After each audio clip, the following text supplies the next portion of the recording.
Commander Jack Hudson stood at the viewport of Earth's orbital defense station, staring out at the stars. The vastness of space still amazed him even after 15 years of service. His reflection showed a man with tired eyes and worry lines that hadn't been there 6 months ago when the Galactic Hegemony first contacted Earth. "Commander, incoming transmission from Lieutenant Miller at the Hegemony Diplomatic Summit," said the communications officer behind him. Jack turned away from the view. "Put her through to my private office."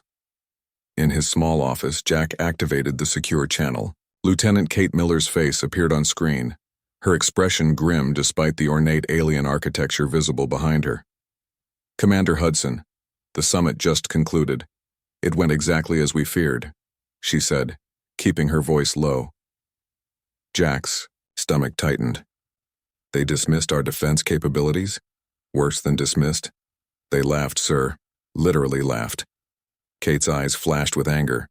"The Vespari ambassador called our satellite network charming toys and suggested they could disable our entire planetary defense grid with 3 ships.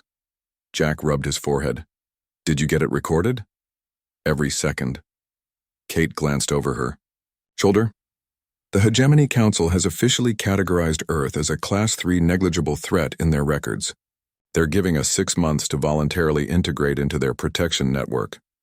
"Protection, that's what they're calling it now?" Jack scoffed. Kate's image flickered slightly.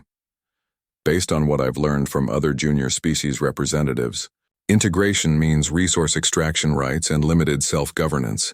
We'd effectively become a colony world." "Not going to happen," Jack said firmly.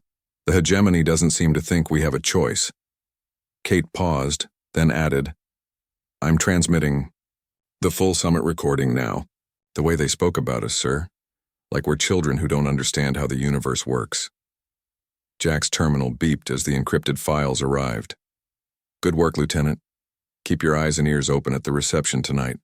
See what else you can learn about their real intentions." "Will do." Miller out. Jack downloaded the summit recording to a secure tablet and left his office. He nodded to the station crew as he passed through the control center toward the shuttle bay. 20 minutes later, he was aboard a hypervelocity transport descending through Earth's atmosphere. The shuttle landed at a remote airfield in Colorado. A plain black car waited for him on the tarmac. The driver said nothing as they wound through mountain roads, eventually stopping at what appeared to be an ordinary research facility nestled in the Rockies.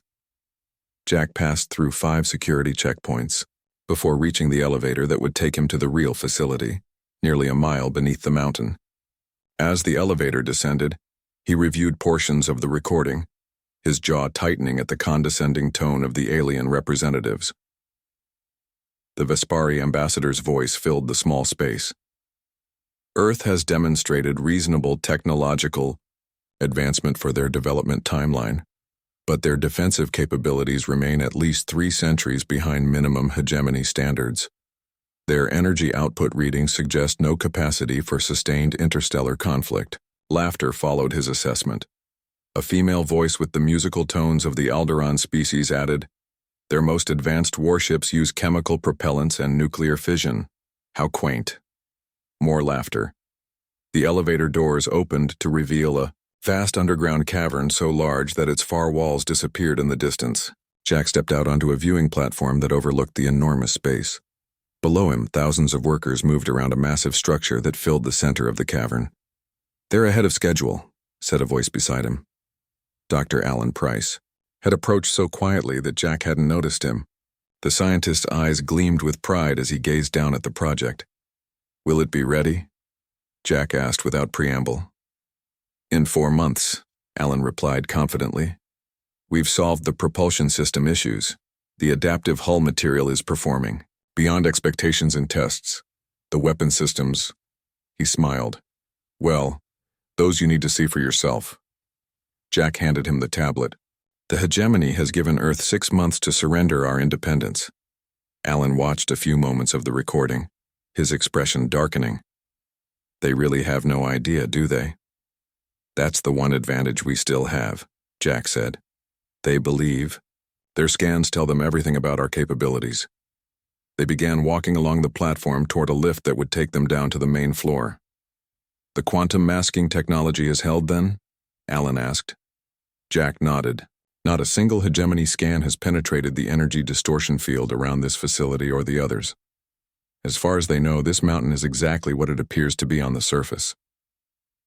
The lift descended smoothly toward the enormous structure below them. Now Jack could see the true scale of humanity's secret response to the stars. The Titan stretched before them, its hull gleaming under the powerful lights of the cavern. 3 miles of advanced warship that no alien race believed humans capable of building. Beautiful, isn't she? Alan said softly. The ship's outer hull was nearly complete, its smooth lines broken by recessed weapon ports and sensor arrays unlike anything Earth had publicly revealed. Workers swarmed around it like ants, finalizing external components while thousands more worked inside its massive frame. Jack's personal communicator buzzed. A message from Earth's president requested his immediate report on the Hegemony Summit. Another message followed quickly.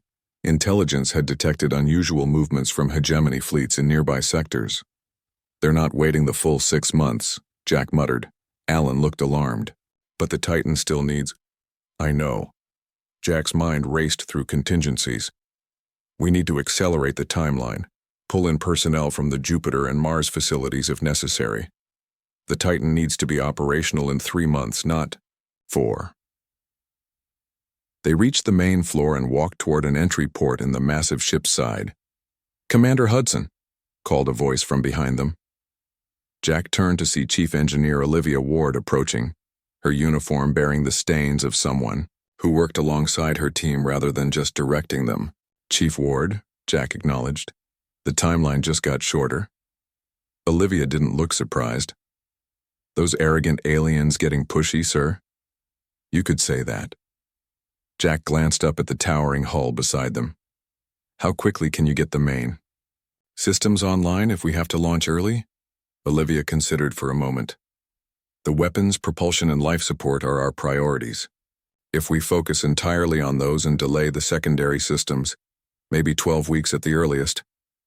Make it 10, Jack said. The hegemony believes we're defenseless.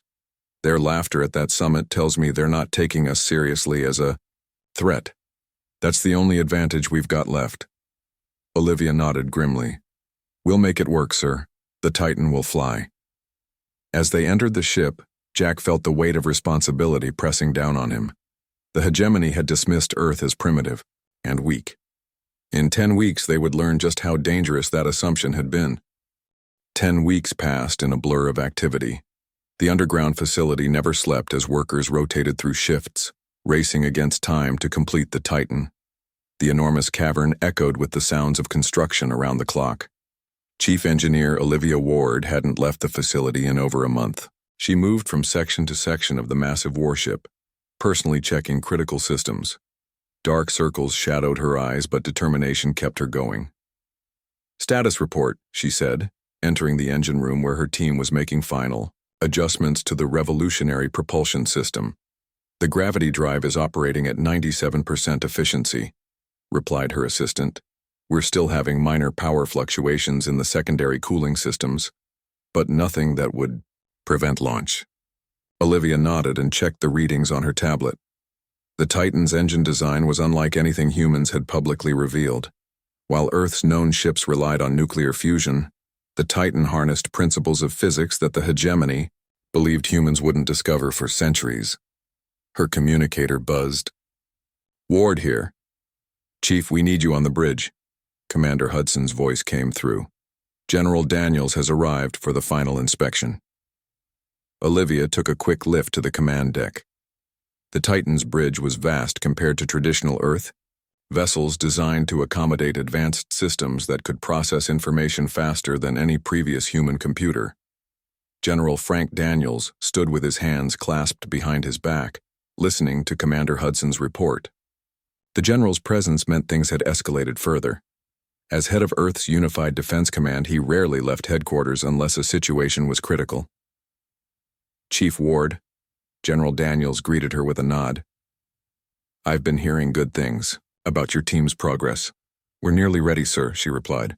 All essential systems are operational. We could launch within 48 hours if necessary. The general's expression tightened. It may be necessary sooner than that.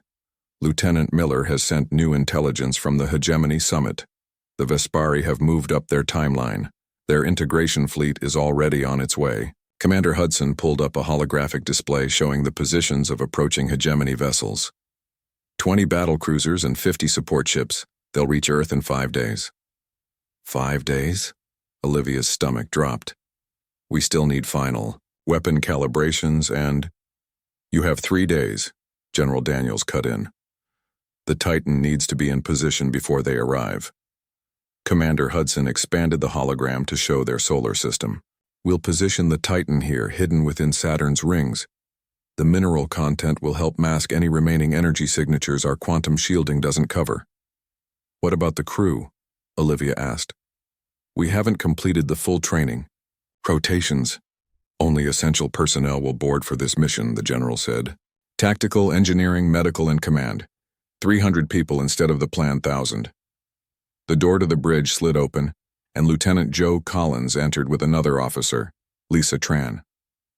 Both wore the dark blue uniforms of tactical operations. Lieutenant Collins will serve as tactical officer, Commander Hudson explained. He's been training on the weapon systems for 8 months. Collins stepped forward with a confident nod. The energy cannons tested at full capacity. Yesterday, the targeting systems are integrating with the ship's AI as expected. General Daniels turned to the view screen that displayed the vast cavern outside. Workers were already clearing equipment from around the Titan's hull in preparation for launch. President, Gomez has approved the deployment order, he said gravely. The Titan will launch tomorrow at 600. The official response to the Hegemony will be a request for additional time to consider their offer of integration. A stall tactic, Hudson noted. Exactly. We need them overconfident when they arrive.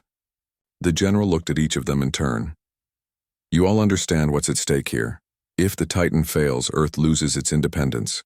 The Hegemony will strip our resources and reduce us to a client state. Olivia felt the weight of responsibility settle onto her shoulders. The Titan won't fail, sir. The next 24 hours passed in controlled chaos. Essential crew members arrived from around the world, brought in through secret tunnels to avoid detection by Hegemony observation satellites. Engineers ran final checks on all systems while supplies were loaded. Joe Collins stood in the massive weapons control center, testing the targeting systems one last time. The room was dominated by holographic displays showing simulated space around the ship. Lisa Tran worked at a station nearby, programming defensive scenarios. Still can't believe we're actually doing this, Lisa said quietly. Joe nodded. 10 years of planning all coming down to this moment. Do you think the Hegemony suspects anything? She asked. Not according to our intelligence. Joe calibrated the main energy cannon alignment. They've been scanning Earth regularly for years. All they've seen are our decoy defense systems and the ships we wanted them to see. Lisa looked up from her console.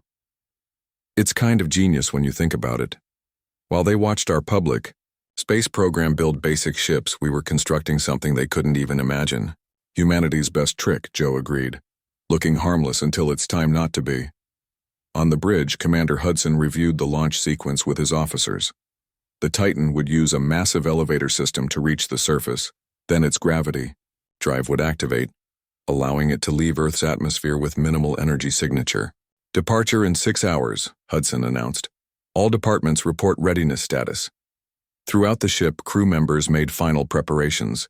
In engineering, Olivia supervised the reactor startup sequence. The core began to glow with blue, energy as power flowed through the ship's systems. Power levels stable, her assistant reported. All green across the board. In her private quarters, Olivia took 5 minutes to record a message for her family, explaining her sudden disappearance. Without revealing classified information, many crew members were doing the same, knowing they might not return if the mission failed. At 500, 1 hour before launch, General Daniels addressed the crew from the command center beneath the mountain. Men and women of the Titan you carry, the hopes of Earth with you. For generations, humanity looked to the stars and wondered if we were alone. When we learned we weren't, we also learned that the galaxy is not always a friendly place. The hegemony believes they can simply take what they want from us because they think we're weak. Your mission is to correct that misconception. Throughout the ship, crew members listened as they continued preparations. The Titan represents not just our technological achievement, but our refusal to be conquered. Show them that humanity will not surrender its freedom without a fight. Good luck, and Godspeed. As dawn broke over the Rocky Mountains, the massive doors at the top of the facility began to slide open, revealing a patch of sky. The Titan's engines hummed to life, vibrating gently through the enormous hull. Earth's greatest secret was about to be revealed to the stars. The Titan rose silently from its mountain cradle, the massive ship casting an enormous shadow over the Colorado landscape below. Its quantum masking technology engaged immediately, rendering it invisible to standard detection methods. To the casual observer, there would be nothing to see but the morning sky. Inside the bridge, Commander Hudson felt the slight vibration as the ship climbed through the atmosphere. The crew worked with focused intensity, all communications kept to essential information only.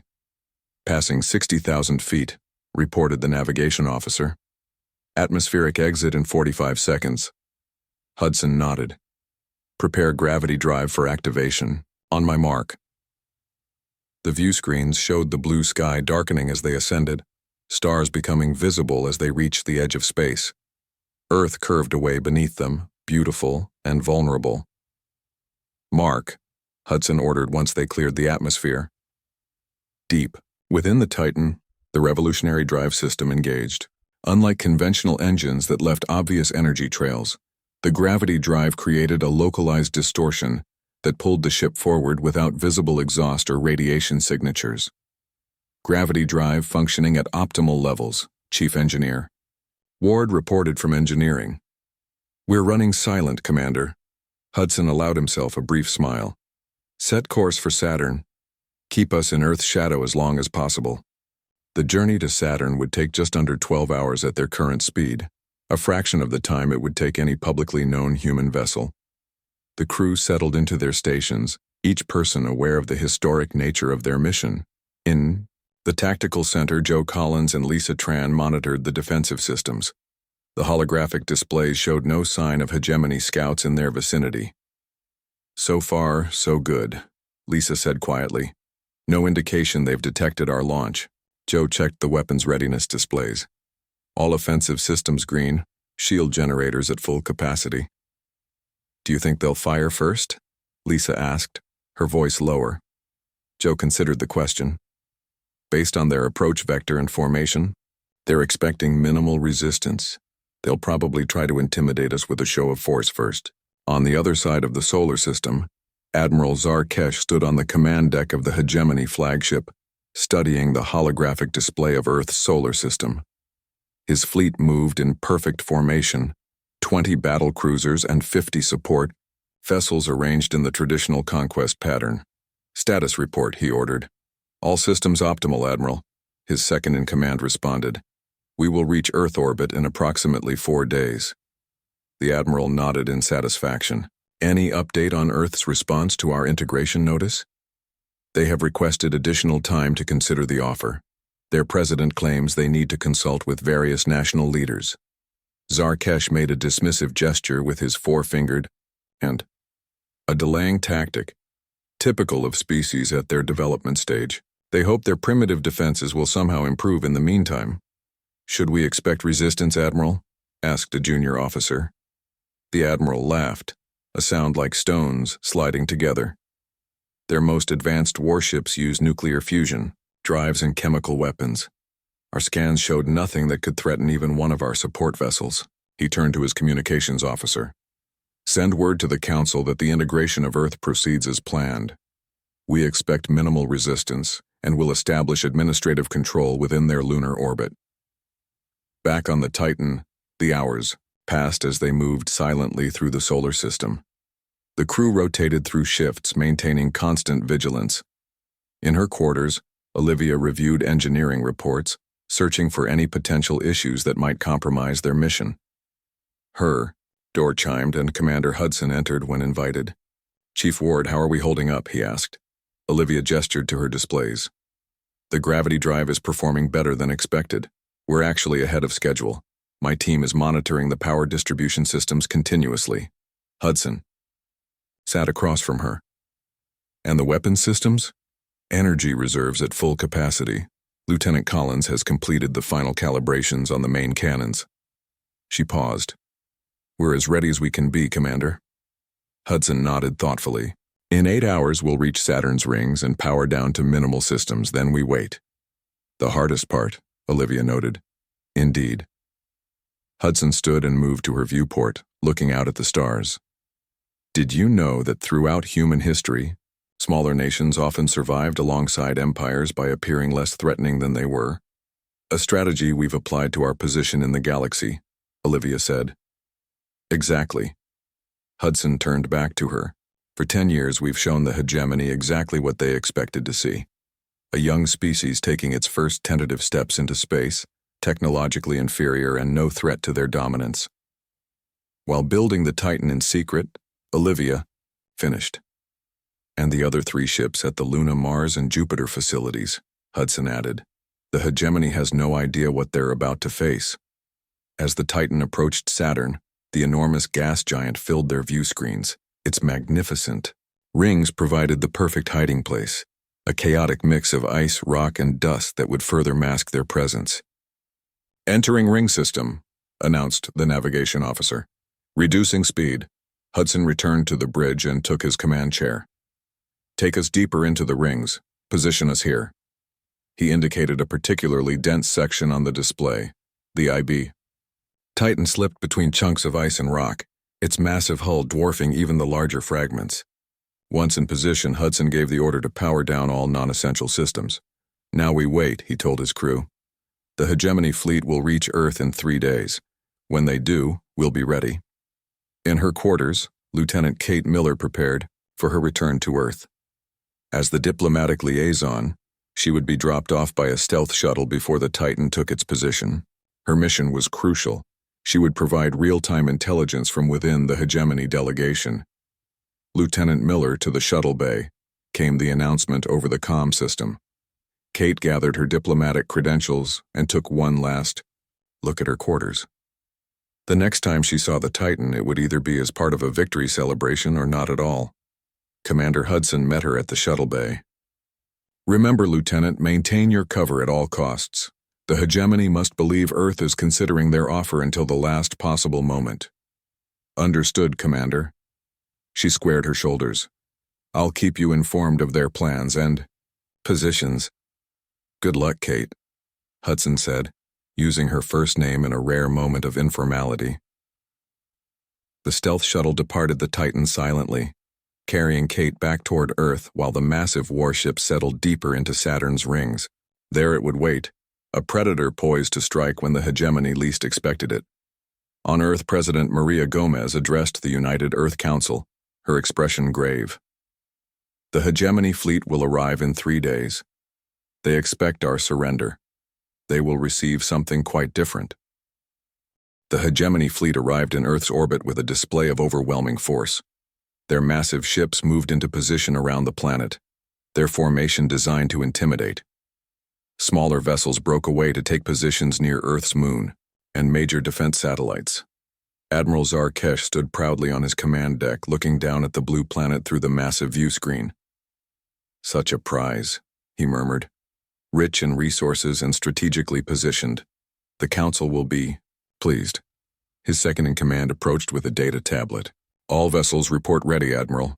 Earth's defensive systems remain passive. They have not activated their weapons or raised shields. As expected, Zarkesh said with satisfaction, open a communication channel to their leadership. In the presidential bunker beneath Washington, President Maria Gomez sat with her Security Council.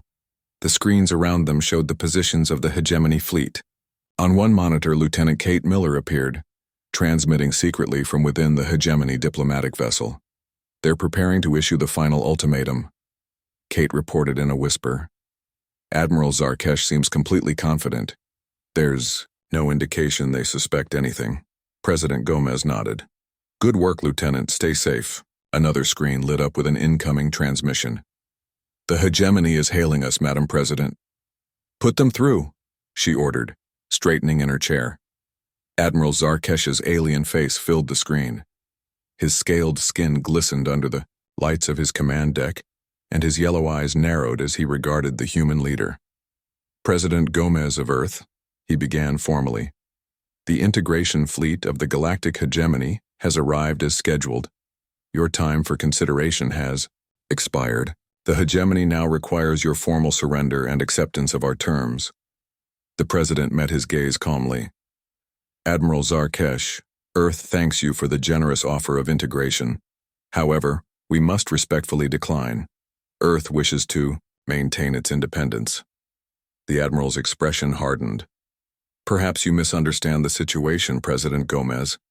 This is not a negotiation. Our scans show your defensive capabilities are insufficient. Resistance would be both futile and destructive. Nevertheless, we decline, President Gomez replied firmly.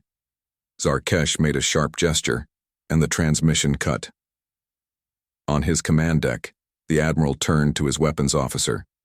Target their primary defense satellites. Destroy 3 of them. As a demonstration. At once, Admiral. Energy beams lanced out from 3 hegemony support vessels, destroying Earth's defense satellites in quick succession. The explosions were visible from the planet's surface, bright flashes against the darkness of space. Now reopen the channel, Zarkesh ordered. President Gomez's face appeared again on his screen. Before she could speak, he cut in. That was merely a demonstration, President. We can disable all of your defenses with equal ease. I will give you 1 planetary rotation to reconsider. After that, we will begin targeting ground installations. In the silence that followed, President Gomez pressed a hidden button beneath her desk. A single encoded signal transmitted from Earth, passing through subspace to reach Saturn's rings. Aboard the Titan, Commander Hudson received the signal. The hegemony has made their move. Power up all systems. Prepare for departure. Throughout, the massive warship systems came online. The gravity drive engaged, and the Titan began to move silently out of Saturn's rings. Hudson opened a ship-wide channel. All personnel to battle stations. This is not a drill. In the weapons control center, Joe Collins activated the targeting systems. The main display showed the positions of the hegemony vessels orbiting Earth. Weapons hot, he reported. All systems green. Lisa Tran monitored the defensive shields. Shields at full power. No indication the hegemony has detected us yet. Hudson took his command chair on the bridge. Set course for Earth, maximum speed. The Titan accelerated, moving faster than any ship the hegemony had ever encountered from Earth. In engineering, Olivia Ward carefully monitored the power distribution as the gravity drive pushed to its limits. Engineering to bridge, she called. We're operating at 110% capacity. She's holding steady. The journey from Saturn to Earth, normally a voyage of months, would take the Titan just hours at its current speed.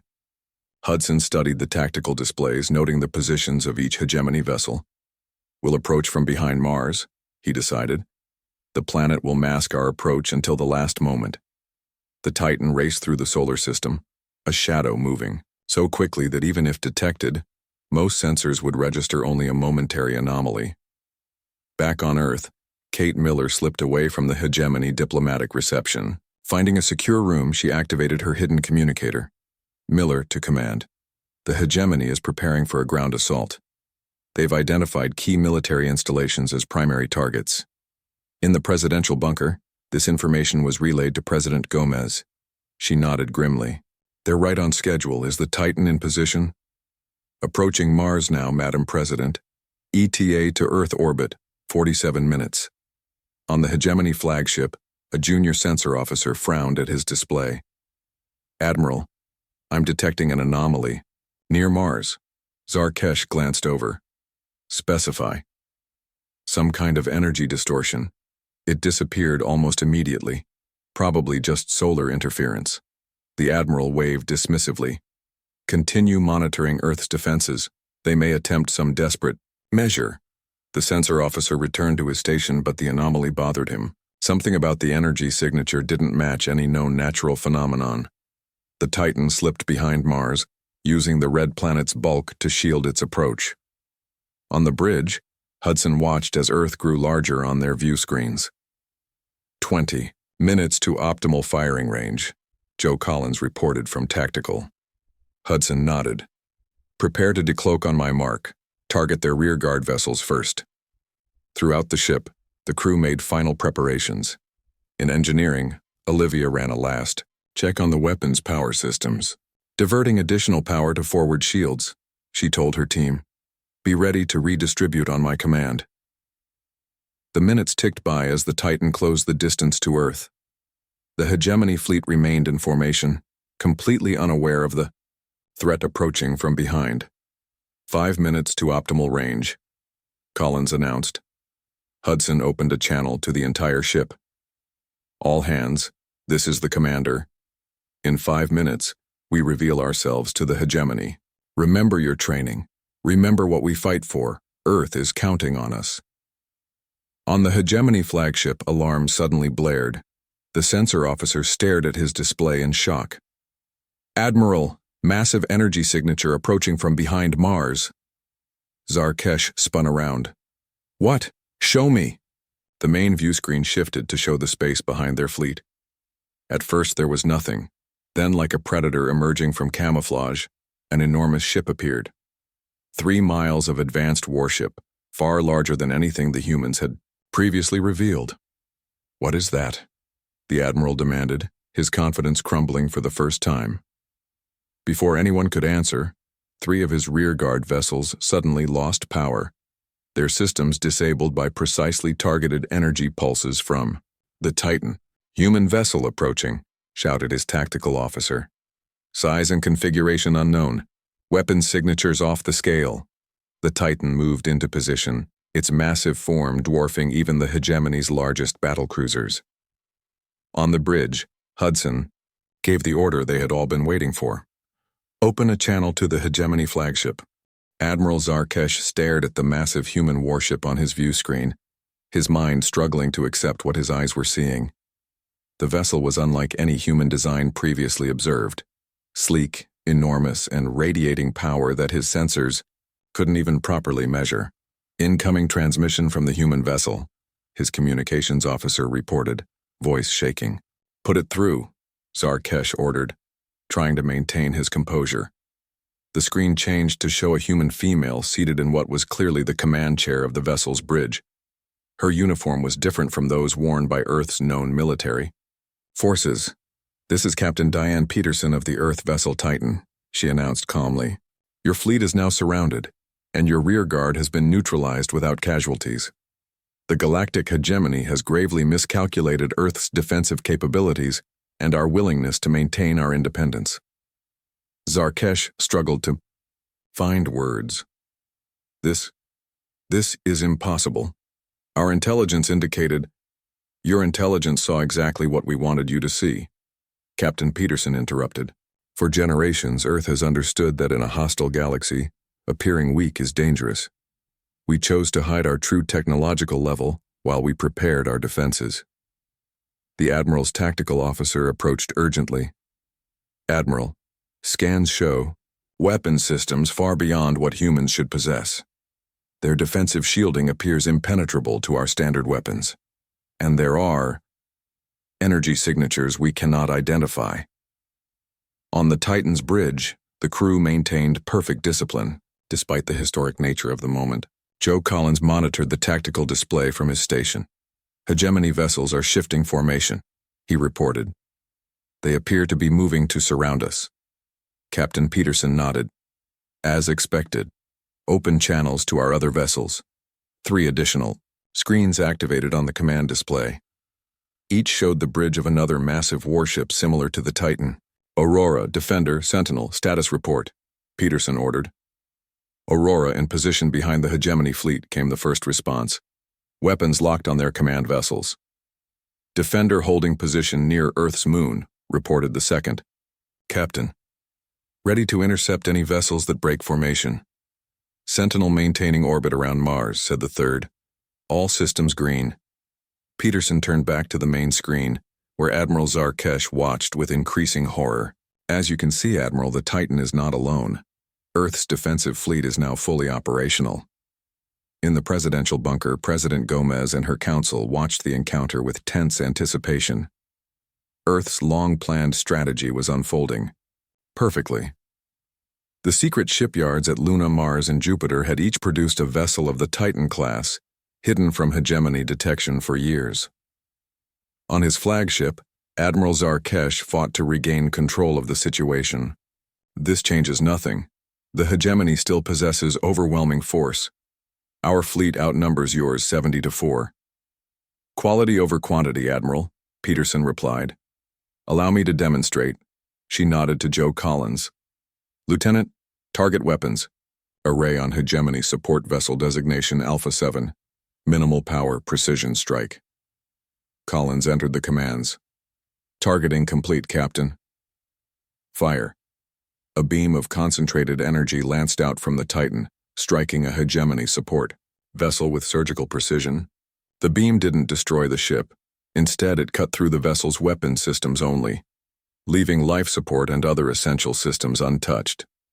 As you can see, Peterson continued, we can neutralize your vessels without destroying them. Your crew remains unharmed, but they are now effectively disarmed. Admiral Zarkesh's second-in-command leaned close. Admiral, if their other vessels possess similar capabilities. The Admiral understood the implications. Within minutes, his entire fleet could be rendered defenseless without a single casualty. It would be the most humiliating defeat in hegemony history. What are your terms? He asked, his voice tight with suppressed rage. Captain Peterson's expression remained professional. The hegemony will withdraw all vessels from Earth space immediately. Earth will be reclassified as an independent system not subject to integration. A formal treaty recognizing Earth's sovereignty will be signed within 30 days. From her hidden position aboard the hegemony diplomatic vessel, Lieutenant Kate Miller watched the aliens' reactions with satisfaction. The Vespari diplomats who had laughed at Earth's defenses now stood in shocked silence, watching their invasion fleet rendered impotent. On the Titan, Olivia Ward monitored the power systems carefully. The demonstration shot had performed perfectly, using the precise amount of energy needed without draining their reserves. Engineering to bridge, she reported. All systems nominal. We can maintain combat readiness indefinitely. Admiral Zarkesh conferred briefly with his officers before turning back to the screen. I must consult with the Hegemony Council before agreeing to these terms. Of course, Peterson replied. You have 1 hour. During that time, your vessels will power down weapon systems and maintain current positions.